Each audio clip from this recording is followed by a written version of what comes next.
Let me explain step by step and day by day how the Congress can get out from under Trump's thumb.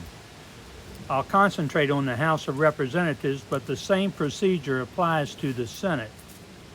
On day one, some member, or maybe many members, moves to vacate the speakership, citing as a reason the current one is not qualified to serve.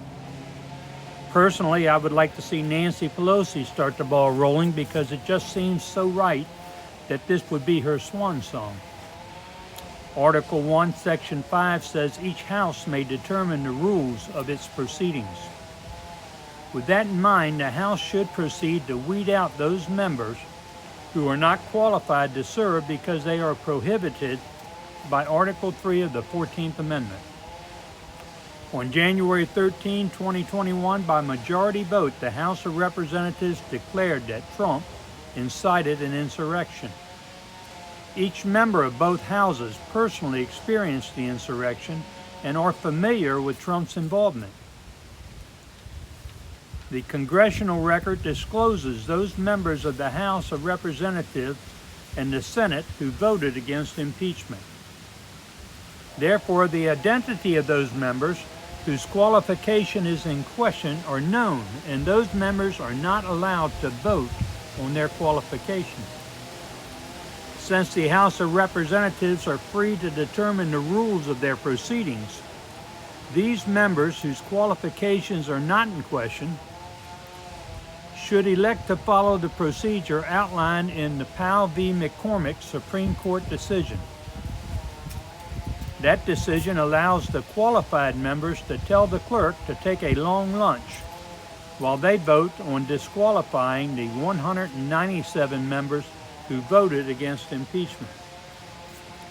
That motion need only be passed by a majority vote of qualified members. Once a decision to disqualify has been reached, the governors of the affected states must be notified. Pursuant to the procedure outlined in the Powell case, the vote should be counted by a member and recorded in the journal of the proceedings. Likewise, the disqualification notice should be delivered by qualified members. If performed in this manner, neither the excluded members nor the court can contest the result. Next, the remaining qualified members should proceed to elect a new Speaker of the House and Leader of the Senate. On day two, though, every governor of an affected state should recall their disqualified legislator. But it can be expected that at least 12 states with a total of 58 House of Representative seats will do so. Once those Democratic governors issue their respective writs of election to fill vacancies in accordance with Article 1, Section 2 of the Constitution, the legitimacy of this process will be assured. Even if other governors refuse to abide by the Constitution, the Republican majority will be reduced in the House of Representatives by 58 members. If this same process is followed in the Senate, 43 senators will be excluded from voting. The governors of Kansas, North Carolina, and Kentucky should be expected to quickly comply with the Constitution and issue writs of vacancies in the Senate.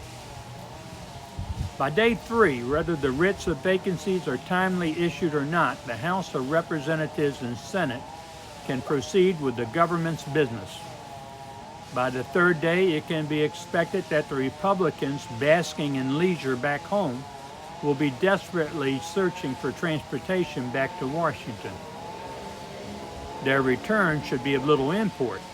Those qualified members of the House and Senate are required by the Constitution to ignore the disqualified members and proceed with legislating the government's business. Violation of U.S. Code 18 U.S. Code 2383 makes it a felony to aid or assist an insurrectionist. As explained previously, every concerned citizen dedicated to the enforcement of the rule of law should at least by the second day have flooded the various federal courts requesting the arrest of those disqualified legislators.